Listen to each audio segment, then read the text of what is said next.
concludes all operations of the emergency alert system. All stations may now resume regular programming.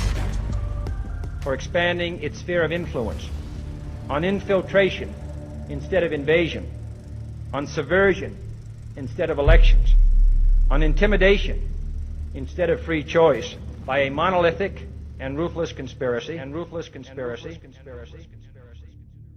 Out of all the ways to start this video, let's talk about the administrative state, or what is commonly referred to as the deep state. And yes, I can already feel the eyes roll. However, I do feel like if it's explained correctly, it's kind of hard to refute. Now, it is interesting to watch as people involuntarily act out a scene from Invasion of the Body Snatchers whenever they hear certain buzzwords. The deep state. This is extremely dangerous to our democracy. This is extremely dangerous to our democracy. Okay, relax, guy. I'm pretty sure we can explain this rationally, and I'll try in a second. And well, let's hope I can pull it off. And on top of that, I don't even know how to describe what the rest of the first part of this video is going to be like. We're going to talk about a lot of different subjects, and I don't know. I guess we're just going to talk about how we got here, what led us to this moment in time, and it should be interesting. So, the administrative state. Let's begin.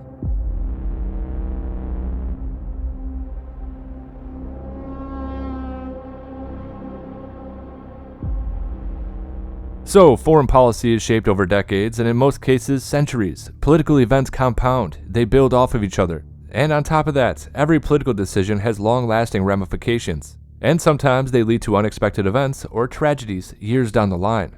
So yeah, they developed a political apparatus to deal with those long-term problems, and just to handle the day-to-day process. However, it has become a rogue system. But why would this progression happen in the first place? So the US political system is based off of these, they're short terms, 2 or 4 years. And for the presidency especially, we tend to go back and forth between parties quite often. As a result of this, over time, and who knows, it could have been like this for much longer than I know. But anyway, over time, with leaders shuffling in and out, this oversized, bloated administrative state has grown like a cancer. They are always there. They write policy for politicians. They examine legal documents for politicians. They speak to foreign nations, allies. They set up meetings. They discuss and lay out talking points, and they form budgets. So yeah, basically, politicians just tend to be the front man for the bureaucracy. And a lot of work is just done behind the scenes. Okay. So I think I summed it up pretty well, at least adequate enough. However, let's try to go a little deeper. So, have you noticed that until 2016, our foreign policy tends to remain unchanged, no matter which party is in control? And this is really indicative of the truth. There's a uniparty. Looking back at past elections too, it seems rather obvious. Or let's say, I have suspicions.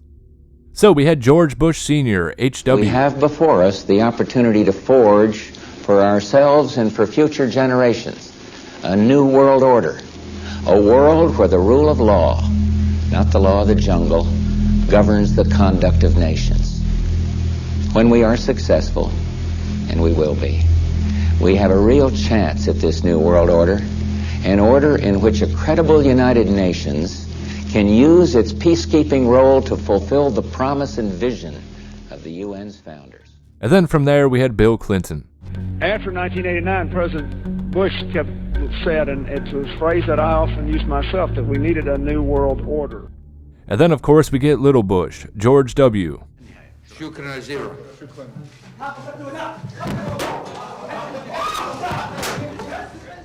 And as we know, the Bushes and the Clintons are rather close. Their policies are in line with each other. And their corruption knows no bounds. Well, from there, a junior senator rises out of nowhere, Obama. And who did Republicans run against him? John McCain and then Mitt Romney. It's almost as if they wanted to throw those races. I mean, come on. The affirmative task we have now is to actually create a new world order. Good evening, everybody. President Obama and British Prime Minister Gordon today calling for a new world order to tackle our global economic crisis. And the president outlined his vision of a new world order in which the U.S. would participate fully. We've got to give them a stake in creating the kind of world order that I think all of us would like to see. And really one perfect example of the establishment politics in action resulted from the Obama debate with Mitt Romney, where Obama said something like blah blah blah, we need to focus on Libya, and then Romney said, I wholeheartedly agree. They basically agreed on everything, especially foreign policy-wise. And that's because they run the same playbook. There is no true party distinction anymore. It's all political theater. And, let me know if I'm wrong on that. I really wasn't paying attention to politics at that time, so it's all kind of a retrospective view.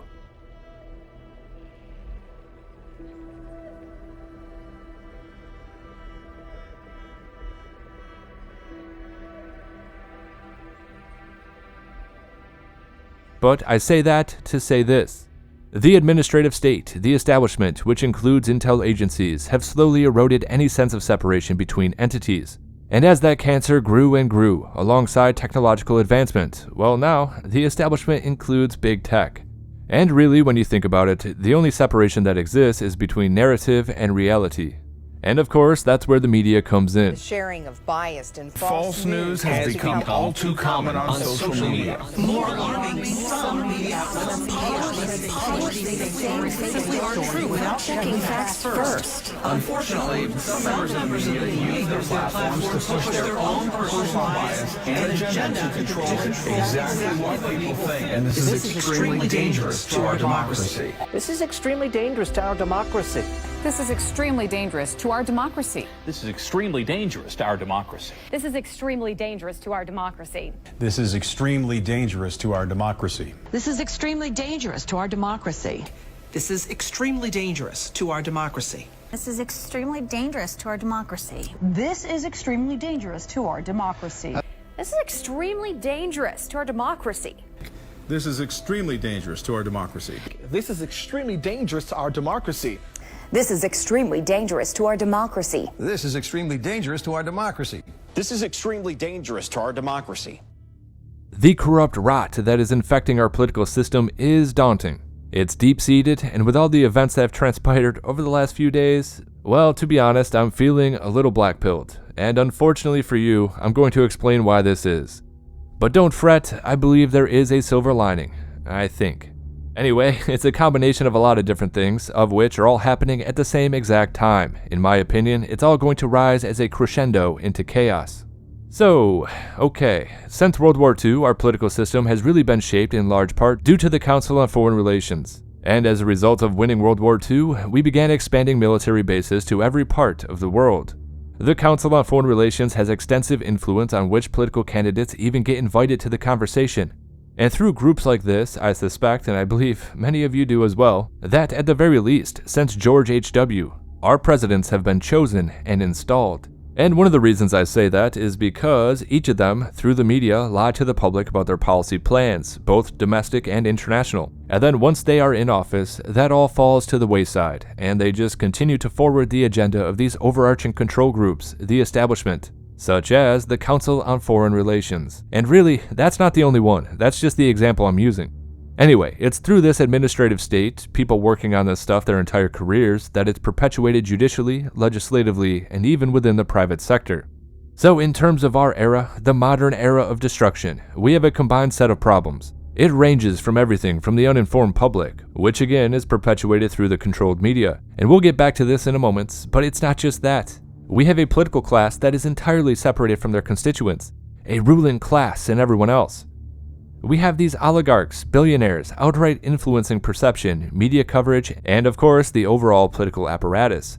Now, I can already hear the trivial talking points, and yes, I do include Elon Musk in this as well, as he does have the most contracts with the Department of Defense, out of all of them. However, we also have Jeff Bezos, who runs the Washington Post and has contracts with intel agencies like the CIA and the FBI. Zuckerberg too. And then, of course, we cannot forget the infamous Zuckerbuck scandal related to his endeavors in subverting election processes.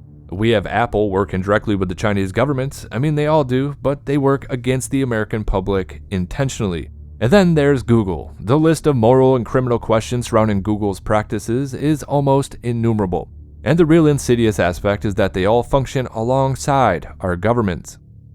Now, overall, I do question what everyone is going to get out of this. And what I mean by that is this. So we do know that this agenda of theirs dates back a long time. We have talked about this overall concept quite a bit, and it's just, it's tough to wrap my head around.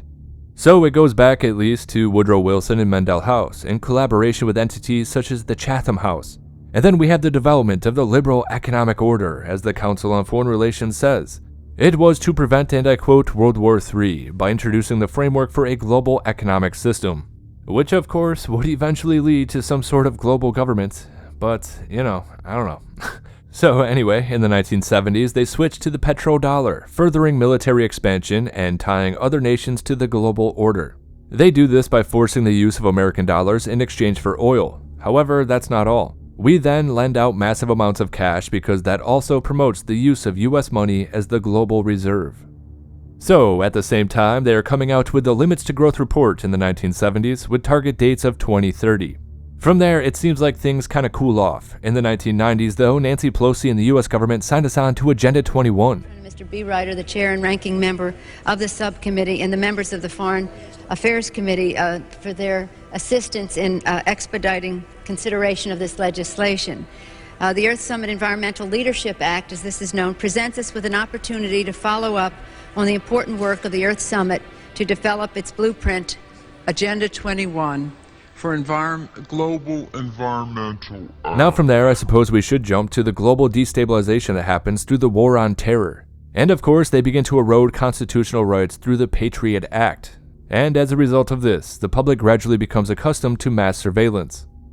After this, the 2008 financial crisis hits. A lot of people believe that this was actually the true end of the United States, and everything that has been done since then has just been to, prop up the entire system.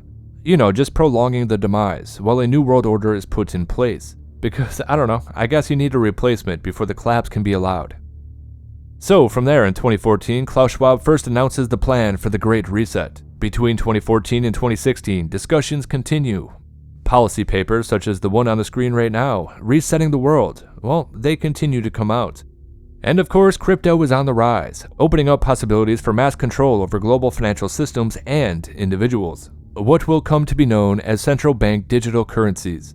However, that's not all. Mass communication networks are taking over. Social media launches big tech and their inherent surveillance systems to the stratosphere. Those new billionaires sign up with a political agenda, and informational warfare hits an all-time high. There is another very important phase of warfare. It has as its target not the body, but the mind of the enemy. The target of psychological warfare is against the enemy's mind. It is words and ideas. The ammunition used by Psywar. And then 2016 happens. Of course, we all know it was supposed to be Hillary Clinton's turn. She was supposed to be the crony to take them over the finish line, managing the decline, setting up the new global order. And unfortunately for them, they had overestimated the public's trust in the establishment, and a giant wrench got thrown into the gears. Trump somehow wins. People reject the uniparty, and it was done either through populist movements like MAGA, or, even the left's populist movement with Bernie Sanders. However, from there, corruption begins to be exposed. They sabotage Bernie Sanders, and the cracks in the foundation become noticeable. And then from there, WikiLeaks releases the DNC emails. WikiLeaks happened, Seth Rich's murder occurs, and questions are flying. Trust is coming undone. And what do? They throw gas on the fire. Yes, the DNC concocts the Russiagate hoax with the direct help of intel agencies, the CIA, the FBI. On top of all of those corruption issues, they openly begin to question elections. The Russians stole it, they say. Corruption is palpable at this point in time. It's impossible to not see it. That is, unless you are deliberately ignoring it. Or, for fairness sake, you could be just manipulated through group dynamics. I still haven't quite figured this part out. I think a lot of people who are so consumed by the cult are just being disingenuous little statists. But a lot of them have lost their minds through group manipulation, group mentalities, and big tech and the media exploiting basic human psychology.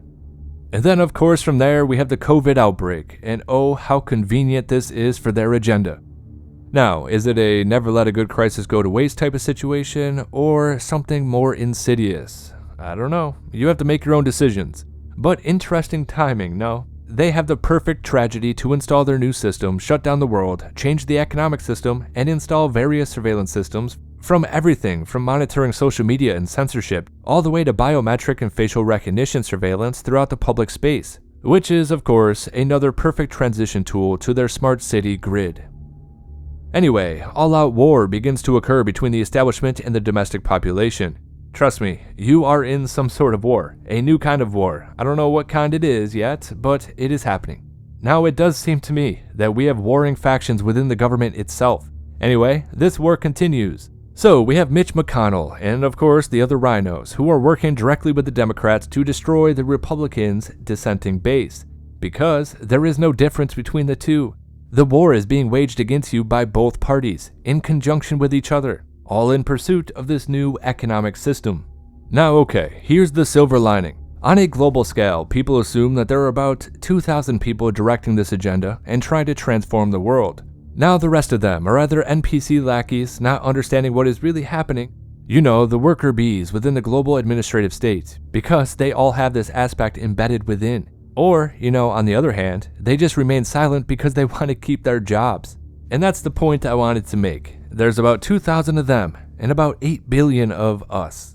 So yeah, there's a little silver lining for you. I don't think people are going to go along with this. I think we're going to see a lot of revolutions. You know, once people realize the full extent of their agenda. Anyway, for example of this deep state, in the US they have a stable of corrupt deep state guys that are always involved with their schemes. You have people like Jake Sullivan, Susan Rice, etc. You know, the DNC lawyers like Mark Elias. I think you get the point. There's a handful of guys that we always hear about when talking about this shady stuff. And really, they are the ones pushing the Biden administration forward. But when they need to get some shady shit done, they go to guys like this. The special counsel recently assigned to one of the Trump cases. Just look at those eyes. The eyes of madness. Anyway, this guy right here, well, he was also utilized during the Lois Lerner IRS scandal, which of course they were targeting political opponents of the Obama administration. And then we get guys like this, Jim Baker. Yes, we have to talk about the Twitter files for a moment, because it exemplifies the deep state.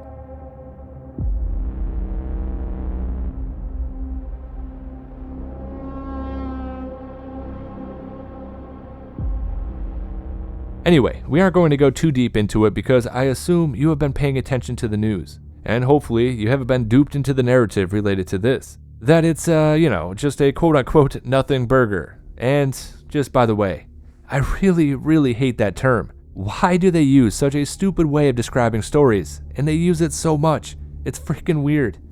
Anyway, let's get started. And I quote, "The revelations of the Twitter files paint an ugly portrait of the individuals who made decisions about standards of content on Twitter during the 2020 presidential campaign. However, it goes much deeper than that, and much to the dismay of the statist propaganda machine. I do think people understand the gravity of this. Well, they're trying their best, once again through the media, to gaslight everyone into believing that this story means nothing. Now, okay, some are buying this, I don't know how, but some do, I guess. It's the power of echo chambers and political tribalism. I mean, it's crazy. All in all, they do have their NPCs trained really well. And, and thinking about it, I've actually been taken back by some of the takes on this story. I mean, the levels of cognitive dissonance, projection, and straight-up denial is something to behold. No one, absolutely no one, should be okay with the government working with corporations to curb political speech. I mean, come on. This is common sense. Anyway, there were a few common lines being used by the propagandists, and one of them was that, yeah, it doesn't show government involvement. Oh, but it does.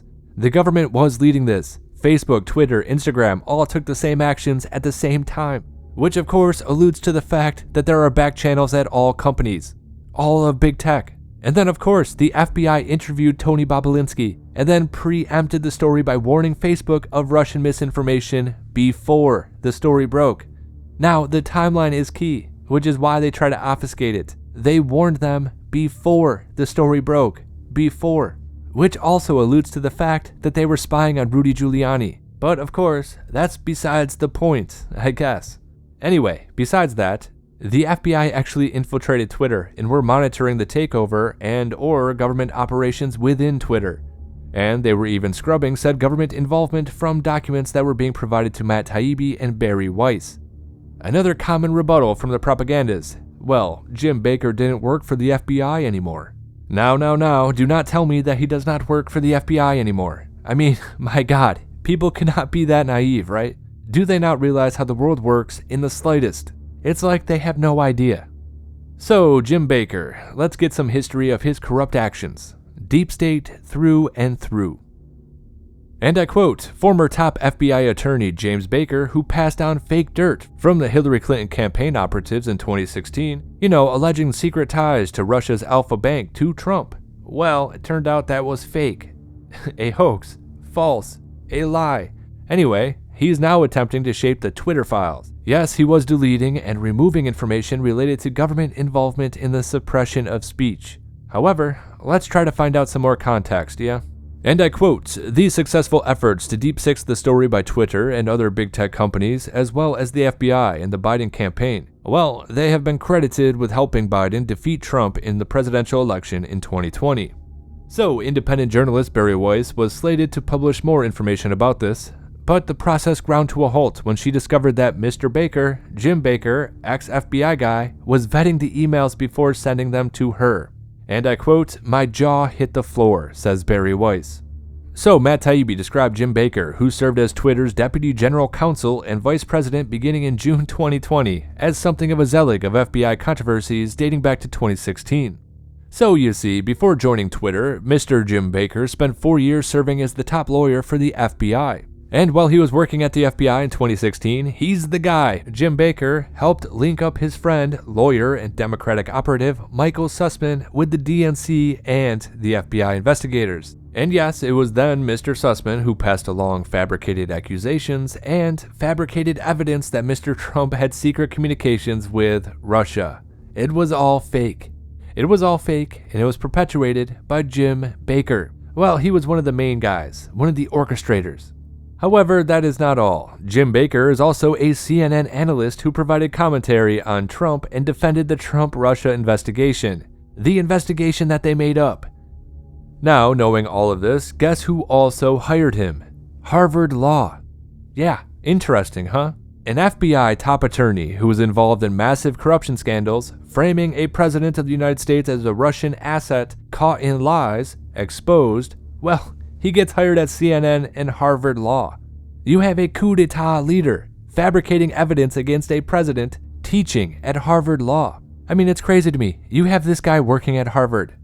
Of course, getting those new law students some lessons in corruption, I guess. But yeah, also at CNN. But trust the media, right?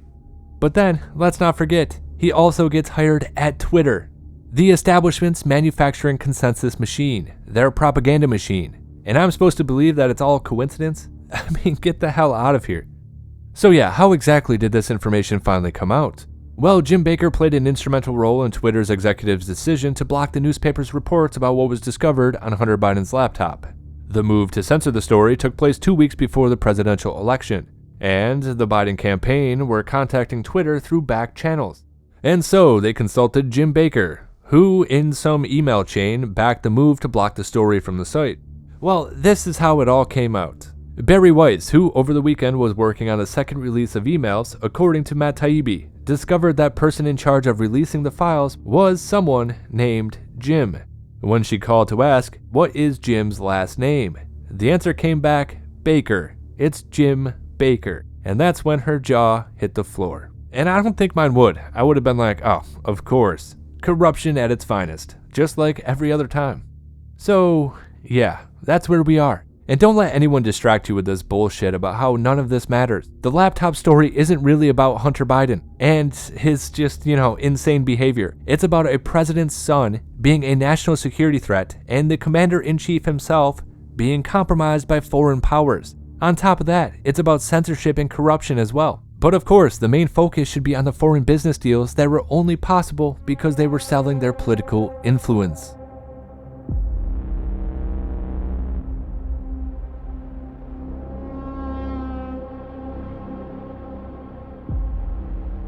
Okay, so let's get into some of the new Twitter releases for a moment. Some other things that we are supposed to believe are just coincidences.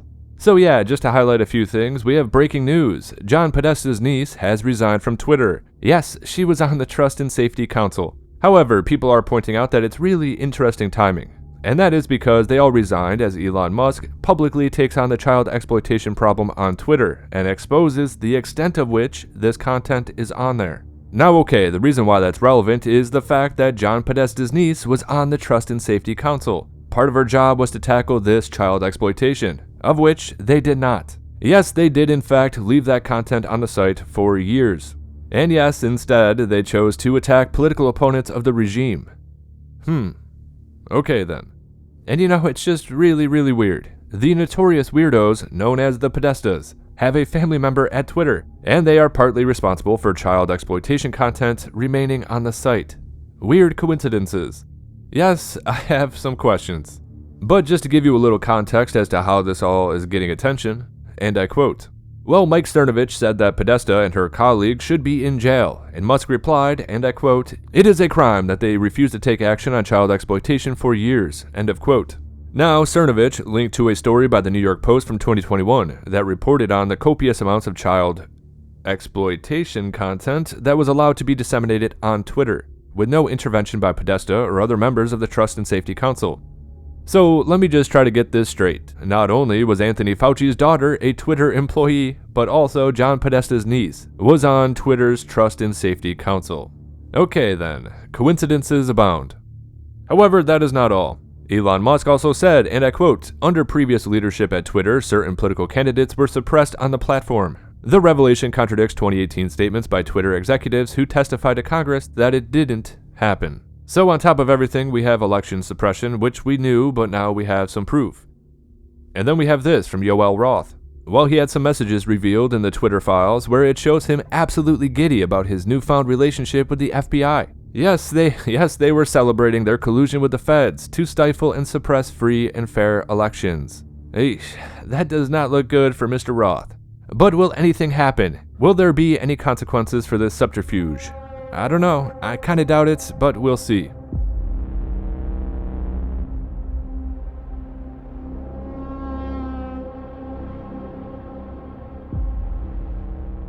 However, one of the more interesting aspects to all of this is that we are finding out the extent of which these big tech companies are involved with military-grade psychological warfare. And in my opinion, I think we should all focus on this heavily.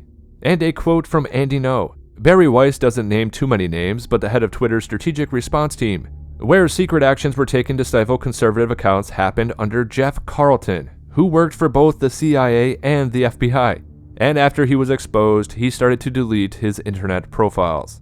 So yes, this guy, Jeff Carlton, worked for both the CIA and the FBI. He authored dozens of official reports, some of which were read by President Barack Obama.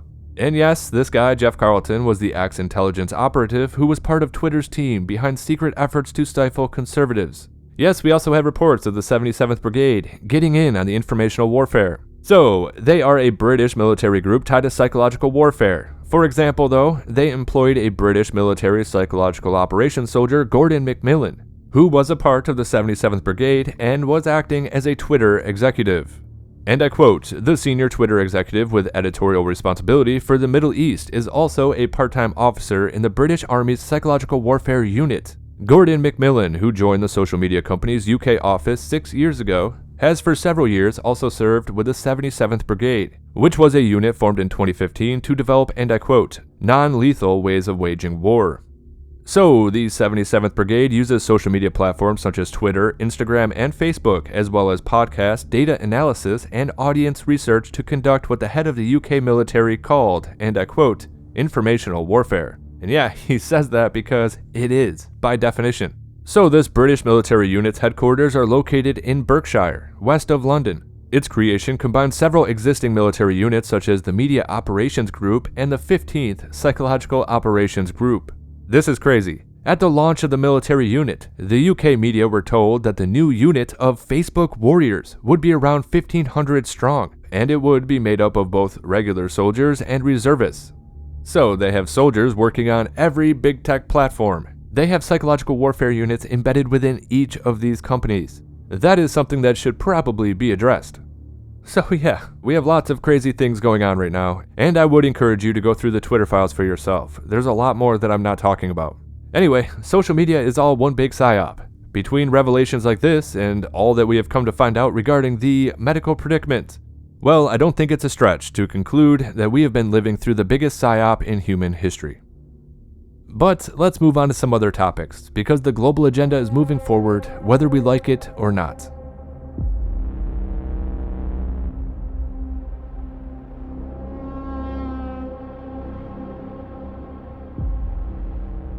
So unfortunately, we do have another one. Another food processing plant caught fire on December 6th. And I quote, "Pilgrim's Pride Food Processing Facility was on fire last night in Moorville, West Virginia. Another food processing plant set ablaze. Planned food shortages might be coming soon." So yeah, that's always good. Let's move on.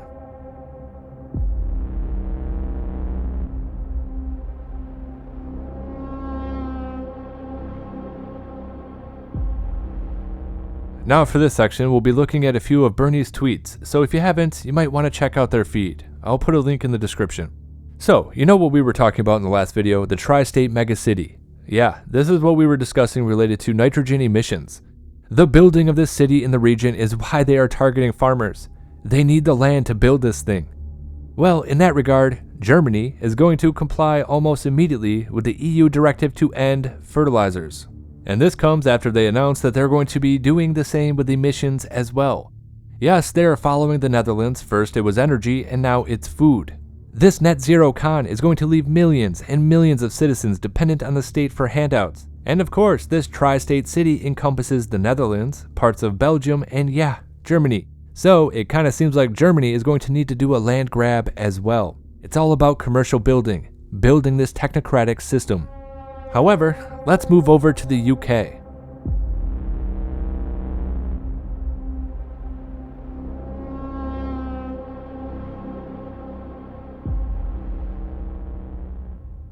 And just keep in mind, this is a global plan. They want everyone, every nation to do these things. And that's why it's important to keep up with the developments of this technocratic system throughout the entire world. They want to install these same policies here. So I believe this is from the Global Cities Group. And of course, this policy paper revolves around the future of urban consumption. So in their little PDF files, they have a few very, very interesting things here. By 2030, zero private car ownership. Okay. By 2030, they want you to consume no meat or dairy. Okay. Well, shit, that's not gonna happen. But that's not all. They even have it listed here that they want to restrict people to buying 3 new pieces of clothes a year. But yeah, there's probably going to be some pushback from the fashionistas. Anyway, yes, this is a snapshot of the dystopian future planned for you by councils and cities all signed up to the Great Net Zero Con. Yeah, the people in charge want to determine what you can and will eat, how many items of clothes you are allowed to buy in a year. Allowed. That bothers me.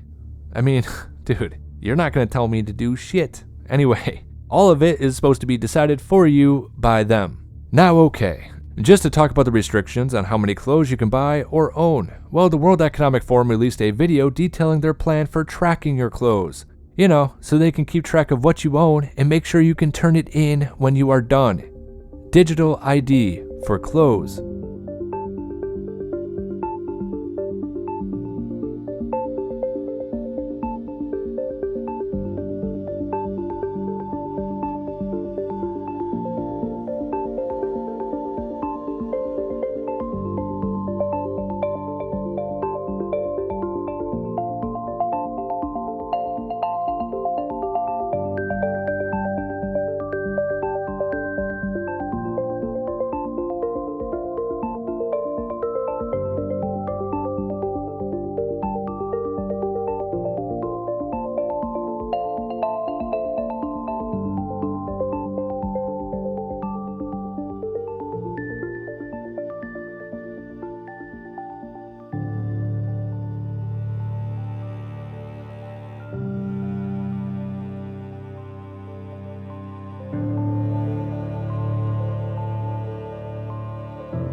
And yeah, so to return it when you are done. Yeah, it's called a circular economy. This is their grand plan. Rent everything.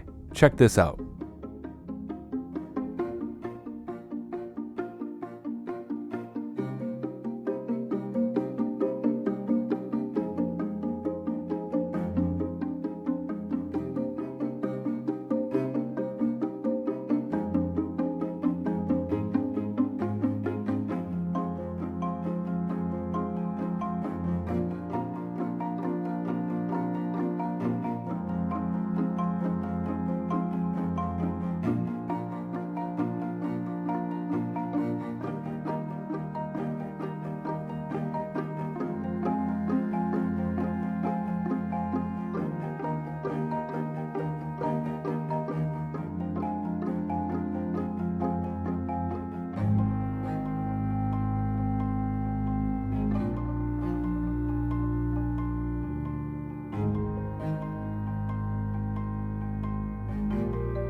Now here's the thing, once you're forced into digital ID in order to access health and travel, and being forced into using CBDCs because that's how you will be paid, and well, that's when they're going to be able to implement all of this. The digital ID and the CBDC are key aspects to their entire agenda. Avoid those and you avoid this technocratic system. Avoid those and you avoid a lot of the surveillance. Avoid those and you avoid the control. Now, if you haven't checked out my video entitled The Plan to Subjugate the World, now, not to, selflessly pitch myself, but you might want to. It all revolves around those two aspects, digital ID and CBDCs.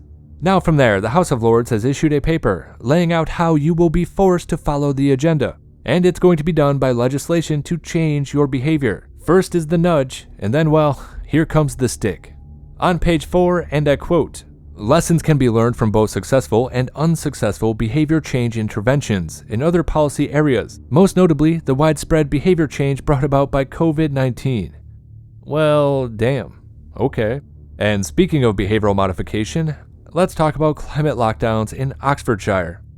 Imagine your power-mad politicians like COVID lockdowns so much that they wanted to continue them indefinitely. Well, this is going to be trialed in Oxfordshire in Britain. And I quote again, Oxfordshire County Council passes climate lockdowns trial to begin in 2024.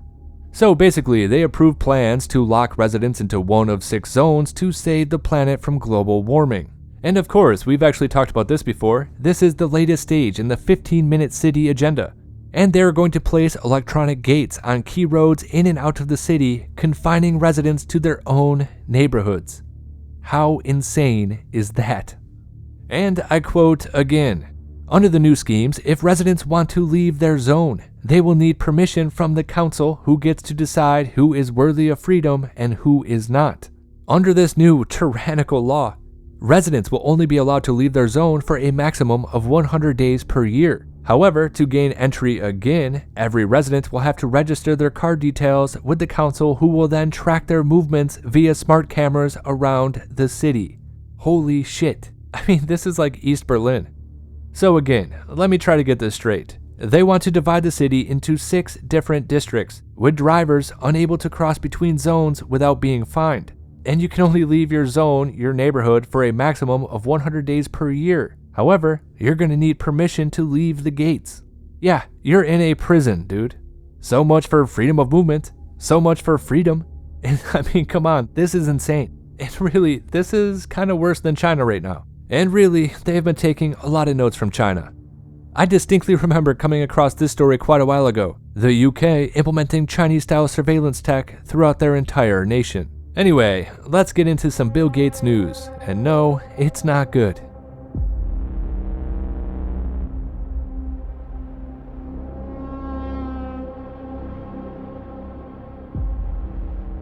Bill Gates is not only owning the most farmland in America, he is also taking control of global production and warehousing of seeds. And then of course he's going to force politicians he owns to start banning meat and forcing farmers off of their land. It's global corruption. This is fine, apparently. This is fine. I mean, no, it's not. At this rate, Bill Gates is going to own all the food systems and all the food. And as we know, if you control the food, you control the people. And you know how bad this can get. Well, do you happen to remember when Bill Gates put a stranglehold on farmers in India with Monsanto? Yes, they were enforcing bullshit rules to ensure that they could only use GMO seeds. And then guess what? Well, their crops declined in record numbers, leading to 70,000 suicides. And of course, we cannot forget Bill Gates and their relationship of love with Monsanto. We can't forget their favorite product, glyphosate, which is poisoning everybody. And well, Bill Gates touted this chemical once again when he pitched his new endeavor regarding corn. This is all insane. It's crazy. However, this is where it gets really, really crazy. A lot of this, the subjugation of food markets from seeds to everything, well, it happens through front companies and through a new front corporation, Editas Medicine. Well, you see, they use front companies like this to invest in experimental genetic engineering tools, for gene editing, CRISPR. And this is for GMO foods.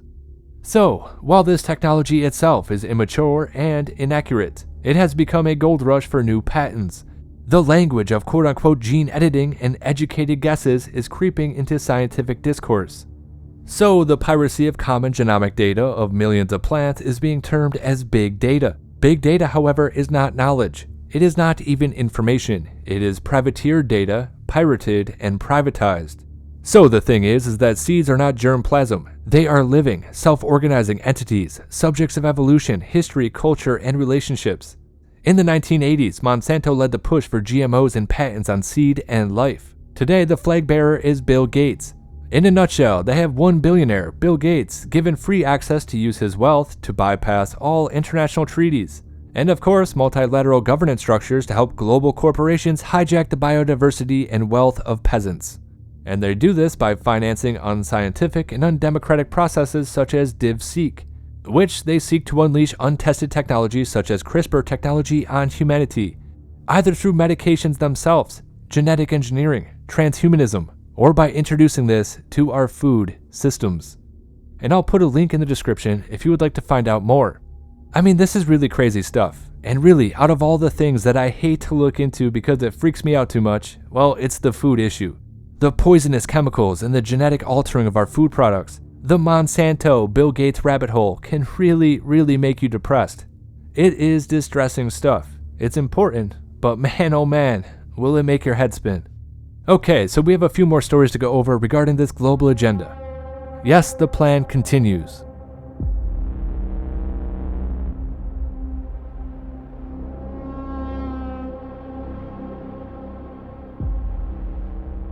So some news from Nigeria.